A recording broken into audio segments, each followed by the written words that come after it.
اعوذ باللہ من الشیطان الرجیم بسم اللہ الرحمن الرحیم اولم يروا الى الطیر فوقهم صافات ويقبضن ما يمسكهن الا الرحمن انه بكل شيء بصیر امن هذا الذي هو جند لكم ينصركم من دون الرحمن ان الكافرون الا في غرور امن هذا الذي يرزقكم ان امسك رزقه بل لجوا في عتو ونفور افمن يمشي مكبا على وجهه اهدى امن يمشي سويا على صراط مستقيم قل هو الذي أنشأكم وجعل لكم السمع والأبصار والأفئدة قليلا ما تشكرون۔ کیا وہ لوگ نہیں دیکھتے ہیں اڑنے والے پرندوں کی طرف جو اڑتے ہیں ان کے اوپر، جو اپنے پروں کو پھیلاتے ہیں اور سکڑتے ہیں، ان کو نہیں تھامے رکھا ہے سوائے رحمان کے کسی نے، یقیناً وہ ہر چیز کو دیکھنے والا ہے۔ کیا بھلا کوئی لشکر ہے جو تمہاری مدد کرے؟ تمہارے لیے کوئی لشکر ہے جو تمہاری مدد کرے رحمان کے مقابلے میں؟ یقیناً کافر لوگ تو دھوکے میں پڑے ہوئے ہیں۔ بھلا کیا وہ ذات کہ جو تم کو روزی دیتی ہے، اگر وہ اپنا رزق روک لیوے، امن ھذا الذی یرزقکم ان امسک رزقا، بھلا وہ اگر اپنا رزق روک دیوے تو کون ہے جو تم کو روزی دیوے؟ بھلا کون ہے جو تم کو روزی دیوے اگر وہ ذات اپنے رزق کو روک لیوے؟ بلکہ کافر لوگ تو سرکشی میں اور بدکنے میں ہی لگے ہوئے ہیں۔ بھلا وہ شخص جو کہ منہ کے بل چلتا ہے وہ زیادہ ہدایت پر ہے یا وہ شخص جو کہ سیدھا راستے پر چلنے والا ہے؟ کہہ دیجئے کہ وہ ذات کہ جس نے تم کو پیدا کیا اور تمہارے لیے کان اور آنکھ اور دل بنایا، تم بہت کم شکریہ ادا کرتے ہو۔ اللہ سبحانہ و تعالیٰ نے اپنی قدرت سے ڈرایا تھا اور اپنے عذاب سے ڈرایا تھا اور بتلایا تھا کہ آسمانوں میں بھی میرا قبضہ ہے اور زمین پر بھی میرا قبضہ ہے۔ میں اگر چاہوں تو آسمان سے پتھر وغیرہ برسا کر بھی تمہیں ختم کر سکتا ہوں، اور اگر میں چاہوں تو زمین میں تمہیں دسا دوں، یہ بھی میری قدرت ہے۔ ہر طرح کی قدرت سمجھانے کے بعد اب اللہ سبحانہ و تعالیٰ بتلا رہے ہیں کہ زمین میں بھی میری قدرت، آسمانوں میں بھی میری قدرت، اور بیچ کی جو فضا ہے جس کو خلا کہا جاتا ہے، تو اس خلا میں بھی میری قدرت ہے۔ تو اپنی اس قدرت کو یہاں بیان فرما رہے ہیں کہ بھلا وہ لوگ دیکھتے نہیں ہیں اڑنے والے پرندوں کی طرف جو ان کے اوپر اڑتے ہیں، کبھی تو پروں کو پھیلاتے ہیں اور کبھی سکڑ دیتے ہیں۔ پرندوں کو دیکھو، زمین کا ایک رولز ہے کہ کسی بھی چیز کو اوپر ڈالا جائے گا وہ نیچے گرے گی، تو وہ زمین اپنی طرف کھینچتی ہے، اس لیے کوئی بھی چیز اوپر نہیں رہ سکتی۔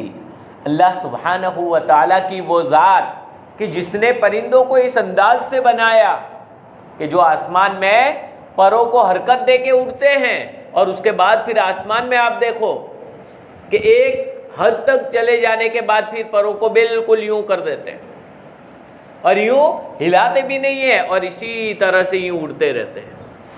تو گویا ان کو اوپر کس نے پکڑا ہوا ہے؟ ذرا سوچو تو صحیح. تم لوگ یہ کہہ رہے یہ ایک ہوائی جہاز کو اڑانے کے لیے کتنا اندر پیٹرول نے کتنی ساری محنتیں نے یہ، اور اس میں بھی ذرہ برابر خرابی آ گئی کہ بھائی گرے گا اور جل جائے گا. یہ پرندے آسانی کے ساتھ اڑ جاتے ہیں اور پروں کو اس طرح پھیلا دیتے ہیں اور پھیلاتے ہوئے چلتے رہتے ہیں. دیکھیے یہاں پر بھی اللہ سبحانہ و تعالیٰ نے ذکر فرمایا ہے فَوْقَهُمْ صَافَّاتٍ وَيَقْبِضُ. صافات یعنی پروں کو پھیلائے رکھتے ہیں. اس میں عربی زبان میں یہاں جملہ اسمیہ کو استعمال فرمایا ہے، اور یقبضن میں فعل لائے ہیں، فعل مضارع. اس سے اشارہ فرمایا ہے کہ پروں کو پھیلانا یہ مسلسل ہوتا ہے. یعنی پرندے جب اڑ کر اوپر چلے گئے، اب مسلسل پروں کو پھیلائے رکھتے ہیں اور پھیلائے رکھ کے اڑتے رہتے ہیں، تھکن کوئی محسوس نہیں ہوگی ان کو. اور یہ حرکت دینا تو یہ کبھی کبھار ہوتا ہے، وقتاً فوقتاً ہوتا ہے. تو اس کے لیے یقبضنا مضارع کا صیغہ استعمال فرمایا. تو یہ اللہ سبحانہ و تعالیٰ فرماتے ہیں ما یمسکہن الا الرحمن، ان کو رحمان کے علاوہ کسی نے بھی نہیں تھامے رکھا، کسی نے بھی نہیں پکڑا ہے. صرف اللہ تبارک و تعالیٰ نے ان کو اس انداز سے بنایا ہے، ان کے پروں کو اس انداز سے بنایا ہے کہ جس طرح ایک انسان تیرنا سیکھتا ہے اور پانی کے اوپر تیرتا ہے، تو اسی طرح ان کو ہوا پر تیرتا ہوا کر دیا. اور ہوا پر تیرنے کی ٹیکنیک وہ اللہ سبحانہ و تعالیٰ نے ان پرندوں کو سکھائی ہے، پرندوں کو دی ہے کہ وہ آسانی کے ساتھ ہوا میں تیر سکتے ہیں. پانی میں عام آدمی ڈوب جاتا ہے، لیکن جس کو تیرنا آتا ہے تو پانی کے اوپر رہے گا. تو اسی طرح فضا میں بھی کوئی آدمی کو وہاں چھوڑا جائے تو وہ نیچے گرے گا، لیکن اللہ سبحانہ و تعالیٰ نے پرندوں کو اس طرح سے بنایا ہے اور اس طرح کہ وہ اوپر وہیں چلتے رہتے ہیں. اللہ سبحانہ و تعالیٰ فرما رہے ہیں کہ دیکھو میری قدرت کو، دیکھو میری طاقت کو، دیکھو کہ وہاں کوئی پکڑنے نہیں گیا، کوئی باندھنے نہیں گیا ہے، لیکن اس کے باوجود گویا بیچ میں خلا میں بھی میرے حکم سے سب کچھ ہوتا ہے. دوسری چیزوں پر حکم ہے کہ گر جاوے تو وہ گر جاتا ہے، لیکن پرندے کے لیے حکم ہے کہ وہ آسانی سے اڑ سکے. تو ان کے لیے میں نے جیسے تمہارے لیے زمین کو تابع کر دیا کہ تم آرام سے اس پر چل پھر سکتے ہو، پرندوں کے لیے فضا کو تابع کر دیا کہ آرام سے وہ اس پر اڑ پھر سکتے ہیں، اڑ سکتے ہیں اور آرام سے وہاں پر گھوم سکتے ہیں. تو تم ان پرندوں کو دیکھ کر تو میری قدرت کو سوچو کہ اتنے چھوٹے سے پرندے کو اتنی طاقت دینے والا خدا، تو اس خدا میں کیا قدرت ہوگی، وہ خدا کتنا طاقتور ہوگا. اس کو دیکھ کر تو میری قدرت کو سمجھو، اور یہ سمجھو کہ ان پرندوں کو بھی اس طرح سے فضا میں اڑانے والا کوئی نہ کوئی تو ہے، کہ دوسری چیز وہاں ٹھہر نہیں سکتی. انہیں پرندے اس طرح سے ٹھہرتے ہیں، تو یہ سب آٹومیٹک تو ہو نہیں سکتا، بائی چانس تو ہو نہیں سکتا.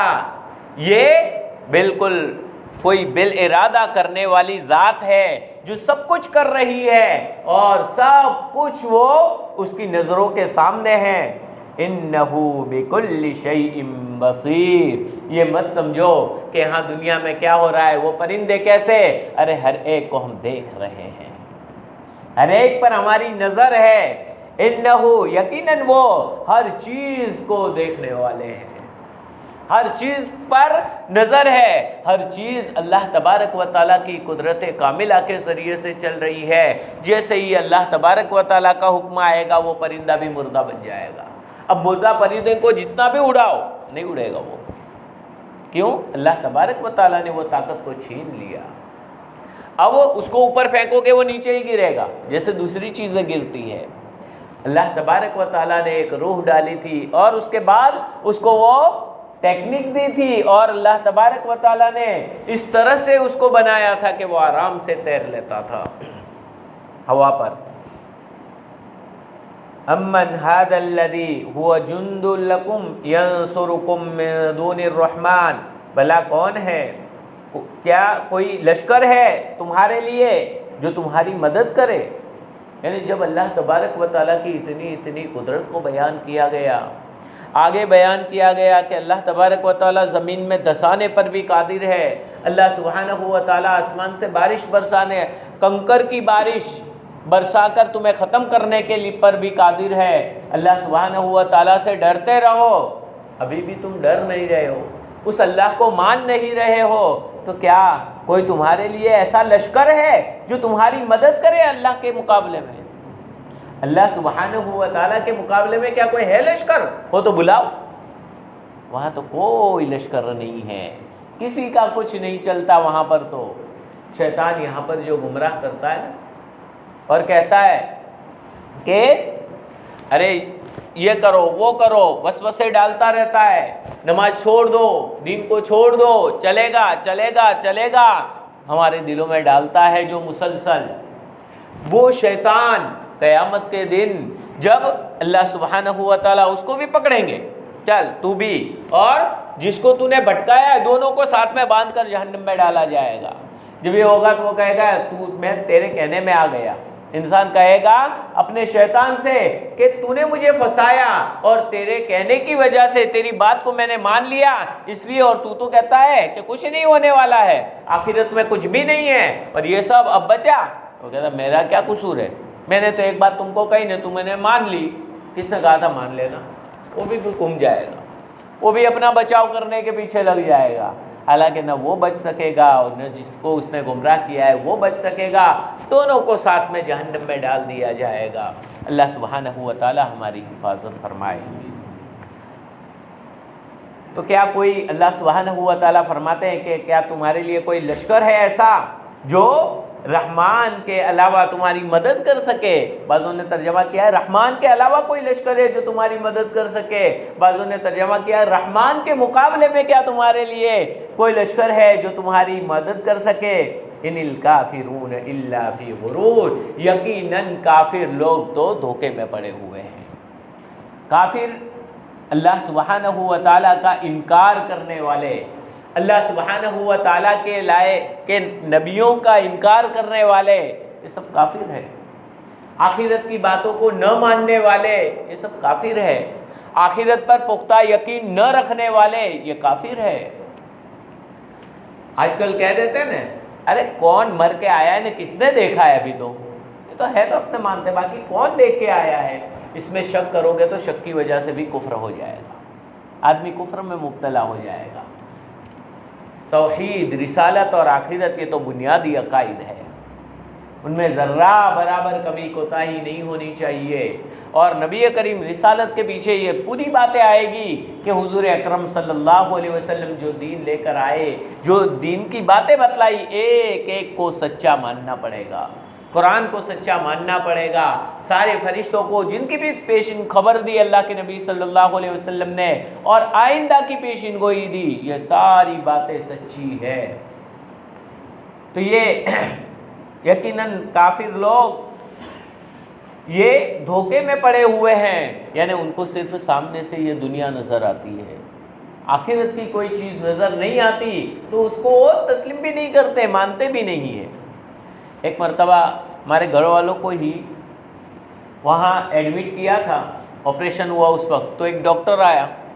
اب دیکھو ڈاکٹر جس کو ہم پڑھا لکھا اور سمجھدار سمجھتے ہیں، تو آیا، بی پی وغیرہ ناپی، وہ گھر والے کچھ تسبیح پڑھ رہے تھے، تو کہا کہ کیا ہوا، کوئی تکلیف ہو رہی؟ کہا نہیں تسبیح نہیں، میں تو اوپر والے کو یاد کر رہی ہوں، گھر والوں نے۔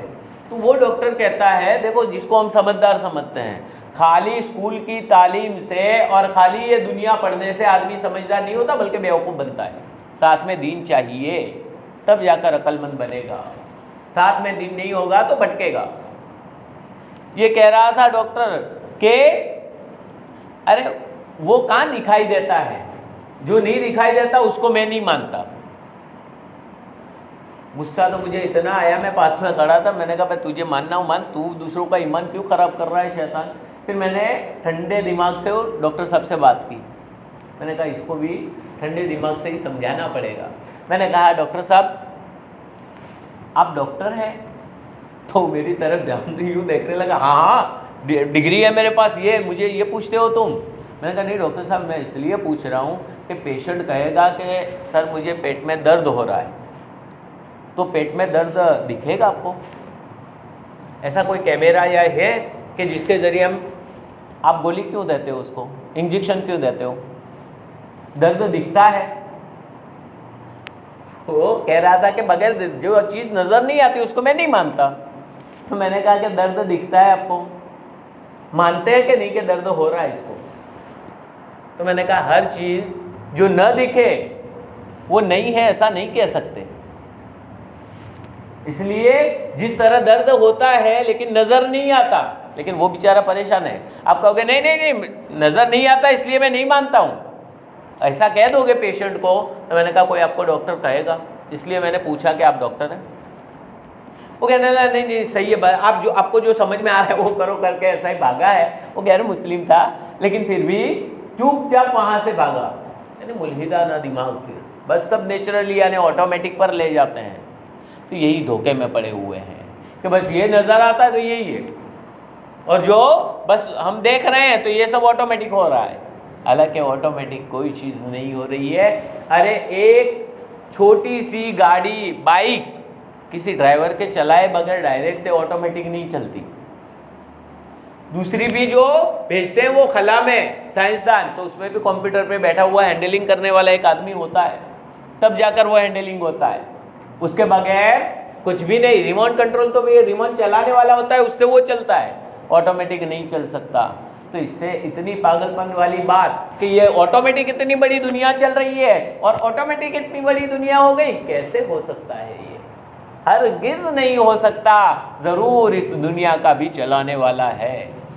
یہ تو ایسی بات ہوئی آج کل جو بس یہ سائنس میں بعض پڑھایا جاتا ہے کہ آٹومیٹک بگ بینگ ہوا، دھماکہ اچانک یہ سب کچھ ہو گیا، کوئی کرنے والا نہیں، آٹومیٹک. اب یہ آٹومیٹک ہو گیا تو ایسے لوگوں کے سامنے ہی یہ لوگ کہتے ہیں لکھا ہوا، ہم پڑھتے ہیں نہ مانتے ہیں کہ سائنس کہہ رہی ہے، ترقی کے دور میں سائنس کہہ رہی ہے. ٹھیک ہے بھائی، ہم بھی ایک قصہ بیان کریں ان کے سامنے کہ آج تو سمندر کے کنارے گیا تو ایک موج آئی، کچھ نہیں تھا، جنگل تھا بالکل، درخت اور ایسا، لیکن ایک موج باہر آئی اور یوں چھلانگ لگائی، اندر سے مٹی آئی اور پورا شہر میں بس گیا، اور اس شہر میں انسان بھی آ گئے. اب کوئی مانے گا؟ کہے گا کہ دماغ ٹھکانے ہے یا علاج کرنے کی ضرورت ہے؟ تو یہی بات، جب اتنا شہر نہیں بن سکتا سمندر کی موج کے ذریعے سے آٹومیٹک، تو آٹومیٹک اتنی بڑی دنیا کسی کے بنانے والے کے بغیر بن گئی، کسی کے چلائے بغیر چل رہی ہے. ذرا سوچو تو صحیح، عقل کہاں ماری گئی ہے. اس لیے تو قرآن کہہ رہا ہے کہ عقل مند وہ لوگ نہیں ہیں جو دنیا میں بڑی بڑی ہانک کر کسی کو الو بنا لے وے.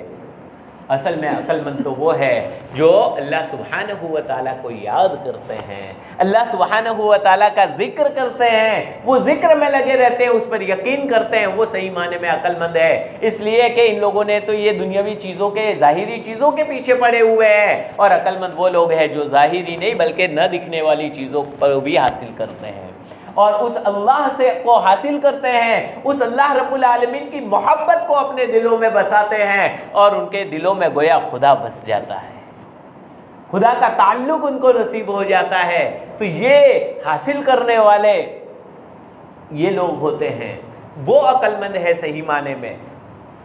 تو کافر لوگ تو اللہ سبحانہ و تعالیٰ فرماتے ہیں یقیناً کافر لوگ تو دھوکے میں پڑے ہوئے ہیں، کافر لوگ نہیں ہیں مگر دھوکے میں. امن ھذا الذی یرزقکم، بھلا کون ہے جو تم کو روزی دے وے، ان امسک رزقہ، اگر وہ تمہاری روزی کو روک لے وے. یعنی کھاتے ہو پیتے ہو آرام سے اور سمجھتے ہو یہ تو میرا کمایا ہوا ہے. ارے یہ تمہارا کمایا ہوا نہیں ہے، یہ اللہ تبارک و تعالیٰ کی نعمتیں ہیں. ذرا سی بیماری آ گئی، گھر میں سب آرام کر، سب عیش آرام کی چیزیں کھا رہے ہیں، پکا ہوا بھی ہے، لیکن یہ نہیں بھائی تھوڑا سا لیکوڈ ڈال دو، نلی میں سے تھوڑا سا لیکوڈ ڈال دو، پیٹ میں تھوڑا آتا ہے باقی کوئی ٹیسٹ آتا نہیں ہے. ہوتے ہیں نا بیماروں کو دیکھا ہے نا، نلی ناک میں سے ڈالی جاتی ہے یا یہاں سے نلی ڈالی جاتی ہے پائپ لائن، اور اس کے ذریعے سے دیا جاتا ہے، کچھ بھی پتہ نہیں، کچھ بھی ہے، حالانکہ گھر والے سب کھا رہے، عیش کر رہے جس کمائی کو. تو اگر اللہ سبحانہ و تعالیٰ تمہاری روزی کو روک دے وے تو کون ہے جو تمہیں روزی دے وے؟ کون ہے جو تمہیں کھلاوے؟ بعض ایسے پیشنٹ ہوتے ہیں جو کھانا بالکل چھوڑ دیتے ہیں، بالکل نہیں کھاتے. اب یہ ڈاکٹر بھی کہتا ہے کہ اب یہ اس کا کچھ بھی نہیں ہوگا، لے جاؤ گھر پہ، اب کوئی علاج نہیں ہو سکتا، چھوڑ دیتے ہیں. اب یہ اس طرح تو گویا ہمیں کھلانا پلانا، اس پر بھی ہمیں اللہ تعالیٰ کا خواب کر شکر ادا کرنا چاہیے کہ مولا ہمیں کھلاتا ہے، مولا ہمیں پلاتا ہے، یہ اللہ پاک کا بہت بڑا کرم اور احسان ہے۔ ان امسک رزقہ بل لجوا فی عتو و نفور، بلکہ وہ تو اڑے ہوئے ہیں سرکشی میں اور بدکنے میں، بھاگنے میں، بس اسلام کی باتیں، توحید کی باتیں ان سے دور بھاگنے میں ہی، اور سرکشی اور اترانا اور تکبر کرنا اسی میں لگے ہوئے ہیں، بس میں ہی سمجھدار ہوں۔ اسی لیے دیکھو وہ سب سے بڑے، تھوڑا سا پڑھنے لینے کے بعد، تھوڑا سا سائنس حاصل کر لینے کے بعد وہ یہی سمجھتے ہیں کہ پوری دنیا میں سمجھدار وہ اکیلا ہی ہے، تو یہی گویا دھوکے میں پڑے ہوئے ہیں۔ افمن یمشی مکبا علی وجہہ اہدی امن یمشی سویا علی صراط مستقیم، بھلا وہ شخص جو کہ منہ کے بل چلتا ہے، وہ ہدایت پر ہے، اپنے چہرے کے بل چلتا ہے، وہ ہدایت پر ہے، یا وہ شخص جو کہ سیدھے راستے پر بالکل سیدھا چلتا ہے۔ اللہ بعض مفسرین کرام نے اس آیت کریمہ میں ذکر فرمایا ہے اور اس کی تفسیر ذکر فرمائی ہے کہ منہ کے بل چلنے سے مراد یہاں قیامت کا منظر ذکر کیا ہے اللہ سبحانہ و تعالیٰ نے۔ الگ الگ اعتبار سے تفسیر کی گئی ہے، ایک تفسیر یہ کہ یہ قیامت کا منظر ذکر کیا گیا ہے، یعنی جہنمیوں کو منہ کے بل چلایا جائے گا۔ صحابی نے پوچھا اللہ کے رسول صلی اللہ علیہ وسلم منہ کے بل کیسے چلیں گے؟ تو اللہ کے رسول صلی اللہ علیہ وسلم نے جواب دیا کہ جو اللہ پیروں پر چلانے پر قادر ہے وہ منہ کے بل بھی چلا سکتا ہے۔ دیکھتے ہیں نا پیٹ کے بل بھی سانپ وغیرہ رینگتے ہوئے چلتے ہیں، اللہ تبارک و تعالیٰ منہ کے بل چلائیں گے، اور اس طرح سے وہ جہنم میں جائے گا، وہ کافر، وہ زیادہ ہدایت والا اور صحیح راستے والا، یا ایک مومن صالح جو سیدھے راستے پر چلتا ہے۔ تو ایک تفسیر تو یہ ہے۔ دوسری تفسیر اس کی یہ کی گئی ہے کہ نہیں، بلکہ یہاں دنیا میں ہی مثال دینا مقصود ہے کہ جو سیدھے راستے پر بالکل سیدھا چلنے والا، اس سے حضور اکرم صلی اللہ علیہ وسلم کی ذات مبارک مراد ہے کہ وہ زیادہ ہدایت پر جو بالکل سیدھا راستہ دکھا کر صراط مستقیم کی دعوت دیتے ہوئے صراط مستقیم کے مطابق چل رہے ہیں، یا ابو جہل جو الٹے منہ چل رہا ہے، یعنی ٹیڑھا میڑھا راستہ بتلا رہا ہے اور گرتا ہے اٹھتا ہے، گرتا ہے اٹھتا ہے، اس طرح سے چلنے والا، بھلا کون صحیح پر ہدایت پر ہے؟ بعض مفسرین کرام نے یہاں پر فرمایا کہ سیدھے راستے پر چلنے سے مراد حضرت حمزہ رضی اللہ تعالیٰ عنہ ہے کہ جن کو اللہ سبحانہ و تعالیٰ نے ہدایت کی توفیق دی اور وہ پھر ہدایت پر چلنے لگے۔ ابو جہل کہتا ہے کہ ارے ایسا قبول کیا؟ ارے ہاں بالکل، میں نے بھتیجے کے دین کو قبول کر لیا۔ تو وہ ہدایت پر، یا ابو جہل، اس سے مراد جو منہ کے بل چلتا ہے تو اس سے ابو جہل ہی مراد ہے۔ تو گویا ایک تو اگر دنیاوی مثالیں بھی، تو ہمیں دیکھنا چاہیے کہ کون سیدھے راستے پر، کون خدا ترسی کے ساتھ اللہ تبارک و تعالیٰ سے ڈر کر، اور کون صحیح راستے کی دعوت دے رہا ہے، صحیح راستے پر چلنے کی تلقین کر رہا ہے، اور بالکل سیدھا شریعت کا، قرآن کا راستہ بتلا رہا ہے، اللہ کے نبی صلی اللہ علیہ وسلم کی پیروی کا راستہ بتلا رہا ہے جو تمہیں سیدھا جنت میں لے جائے، صراط المستقیم، جس کی ہم دعا اہدنا الصراط المستقیم سے روزانہ مانگتے ہیں، وہ راستہ بتلانے والا، اسی کی پیروی کرو، ادھر ادھر چلنے والے اور اینچ پیچ میں ڈالنے والوں کی پیروی مت کرو۔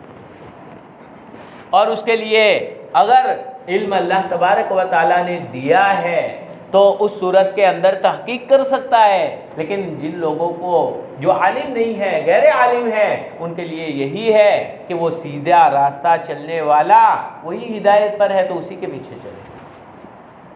وہ اگر بغیر علم والے تحقیق میں لگ جائیں گے، جن کو اللہ سبحانہ و تعالیٰ نے علم عطا نہیں فرمایا اور وہ تحقیق میں لگ جائیں گے اور ہر آدمی اپنے طور پر تحقیق کرتا جائے گا اپنی سوچ سے، تو ایک تو یہ کہ وہ اپنے آپ کو بڑا سمجھتا ہے، اس لیے کسی پر اعتماد نہیں کرتا، تو یہی خود تکبر ہے، وہ خود تکبر میں مبتلا ہو جاتا ہے۔ علماء کرام کو پوچھ کر اس کے مطابق ہمیں چلنا پڑے گا، اور اسی کے مطابق جہاں پر ہمیں اعتماد ہے کہ یہ عالم ہمیں صحیح راستہ بتلائیں گے اور اللہ تبارک و تعالیٰ کے بتلائے ہوئے طریقے کے مطابق ہمیں چلائیں گے، تو انہی کے نقش قدم پر ہم چلتے رہیں گے اور پوچھ کر زندگی کو بنائیں گے۔ انشاءاللہ پوچھ کر زندگی کو بنائیں گے تو ہماری زندگی صحیح ہو جائے گی۔ وہ اللہ سبحانہ و تعالیٰ نے فرمایا دو راستے ہیں، کس کے پیچھے چلو گے تم؟ کس کو ہدایت والا سمجھو گے؟ کون؟ نیک مومنوں کو یا کافروں کو جن کے سامنے دنیا ہی دنیا ہے؟ قل هو الذی انشأکم وجعل لکم السمع والابصار والافئدہ، کہہ دیجئے کہ وہ ذات کہ جس نے تم کو پیدا کیا ہے، تو تمہاری رگ رگ سے واقف ہے، ہر چیز سے واقف ہے، جس نے انشأکم تمہیں ابتدا سے عدم سے وجود بخشا ہے، پیدا کیا ہے، وجعل لکم السمع اور تمہارے لیے کان بنائے، یعنی علم کے ذرائع بھی دیے۔ تم یہ کہو کہ مجھے کوئی سمجھائے کیسے سمجھوں میں، تو کان دیے ہیں، کان میں علماء کرام بار بار سمجھاتے ہیں، پڑھ کر سناتے ہیں، تو کان میں آواز پڑتی ہے، اس کے ذریعے سے آدمی کو علم آتا ہے، وہ سمجھ سکتا ہے کہ نہیں یہ بات سچی، تو سچی باتیں جب کان میں پڑتی ہے۔ اسی طرح اللہ تبارک و تعالیٰ نے آنکھیں دی، وَأَبْصَارَكُمْ کہ جعل لکم السمع والابصار اور آنکھوں کو بنایا کہ دیکھتے ہیں آدمی، دیکھ کر کے اتنی بڑی کائنات، تو اس کا کوئی نہ کوئی بنانے والا ضرور ہوگا۔